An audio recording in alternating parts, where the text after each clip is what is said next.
যাদের ডায়াবেটিস রয়েছে বা কিডনি রিলেটেড প্রবলেম রয়েছে বা কার্ডিয়াক পেশেন্ট যারা, তাদের জন্য কি বিশেষ কোনো অ্যাডভাইস রয়েছে কিনা এই শীতকালীন সময়টাতে?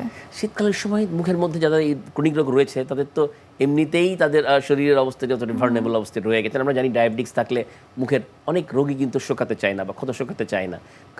কারণটা হচ্ছে সেই ড্রাইনেস তো এমনিতে শীতের কারণে হয়, আবার ডায়াবেটিক রোগ হলেও কিন্তু মুখের এই লালার ফ্লোটি কমে যায়।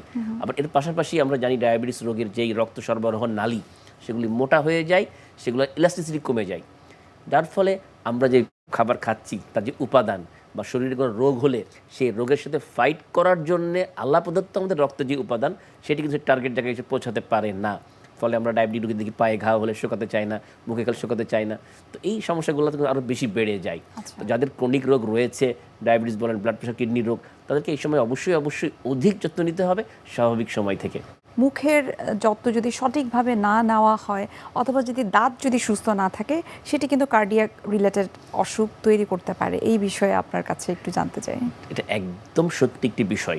কোনো একটি সময় ছিল আমরা হয়তো 2-3টা জার্নাল বা গবেষণা বলেই আমরা এই কথাটি বলতাম, বাট এখন কিন্তু বিভিন্ন দেশে একদম নির্ভরযোগ্য জায়গা থেকে এই বিষয়টি প্রচুর গবেষণা হয়েছে এবং প্রমাণিত হয়েছে যে মুখের মধ্যে কোনো রোগ, বিশেষ করে মাড়ির রোগ, যদি আমরা লম্বা টাইম পুষে রাখি, এই মাড়ির রোগ রক্তে মিশে এই হার্টে চলে আসতে পারে। কীভাবে আসতে পারে একটু বুঝিয়ে বলি, কারণ অনেকে মনে করে যে সমস্যা মুখের, হার্টে কীভাবে যাবে। আচ্ছা, এগুলো নিশ্চয়ই কোনো সাইন সিমটম ডেফিনেটলি রয়েছে, সেগুলো কি কি সেগুলো একটু জানবো আপনার কাছ থেকে বিস্তারিতভাবে। একটা বিরতির সময় হয়ে গেছে, আমরা বিরতি নিচ্ছি। সুপ্রিয় দর্শক, আপনারা দেখছেন এনটিভি নিয়মিত স্বাস্থ্য বিষয়ক আয়োজন স্বাস্থ্য প্রতিদিন। এই পর্যায়ে আমরা নিয়ে নিচ্ছি একটা ছোট্ট বিরতি, আমাদের সঙ্গেই থাকুন।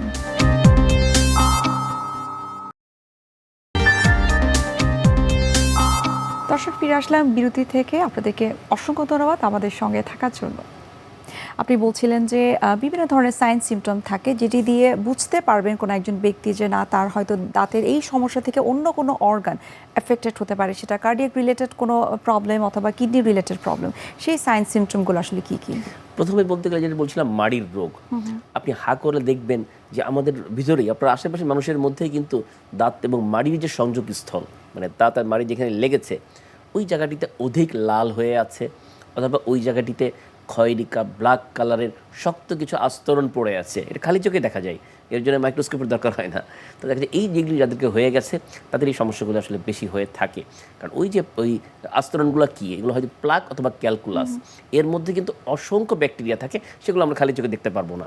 ওই ব্যাকটেরিয়াগুলোর মধ্যে বিশেষ কিছু ব্যাকটেরিয়া থাকে, সেই ব্যাকটেরিয়াগুলো মিলিয়ে আমাদের এই রক্তবাহিকায় মিশে হার্টে যে বিভিন্ন ধরনের হার্টের প্রদাহ তৈরি করে এবং স্ট্রোকের মতো, মানে আমাদের মস্তিষ্কের রক্ত সরবরাহ হয় যেভাবে, সেখানে বাধা দেওয়ার কিন্তু একটি অন্যতম প্রধান কারণ হিসেবেই এই দীর্ঘমেয়াদী মাড়ির রোগকে এখন স্পষ্ট করছে। মুখের এই যে অসুখের সাথে আর কোন কোন ধরনের ডিজিজের সম্পর্ক আসলে রয়েছে ওতপ্রোতভাবে?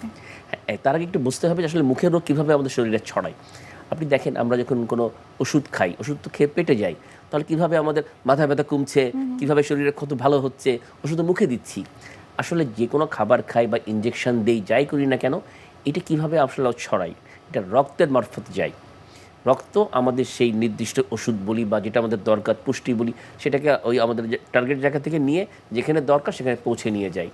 একইভাবে এই মুখ থেকে যে রক্ত পড়ছে, মানে মাড়ি দিয়ে যে রক্ত পড়ছে, ওই রক্তের সাথে যখন কোনো ব্যাকটেরিয়ার সংস্পর্শে আসে, তখন ওই ব্যাকটেরিয়া এই রক্তের সাথে মিশে হার্টে চলে যেতে পারে, কিডনিতে চলে যেতে পারে, ফুসফুসে চলে যেতে পারে। আমার শরীরে হাড় ক্ষয় হয়, মানে আমাদের যে হাড্ডি ক্ষয়, আমরা অস্টিওপোরোসিস বলি, এটাও কিন্তু অনেক ক্ষেত্রে এই দীর্ঘমেয়াদী মাড়ির রোগ থেকে হয়ে থাকে। ওই যে ব্যাকটেরিয়া, এই ব্যাকটেরিয়াগুলো বিভিন্ন জায়গায় চলে যেয়ে সমস্যাগুলো তৈরি করতে পারে, বিশেষ করে গর্ভকালীন সময়। আচ্ছা, গর্ভকালীন সময়ে যদি এই মাড়ির রোগ থেকে থাকে বা দাঁতে ব্যথা থেকে থাকে, এখান থেকে এক ধরনের কেমিক্যাল উৎপন্ন হয়। সেই কেমিক্যাল কিন্তু গর্ভের শিশুটির দিকে নানান ধরনের সমস্যা তৈরি করতে পারে। তার মধ্যে আর্লি ডেলিভারি একটি অনেক বড় কারণ।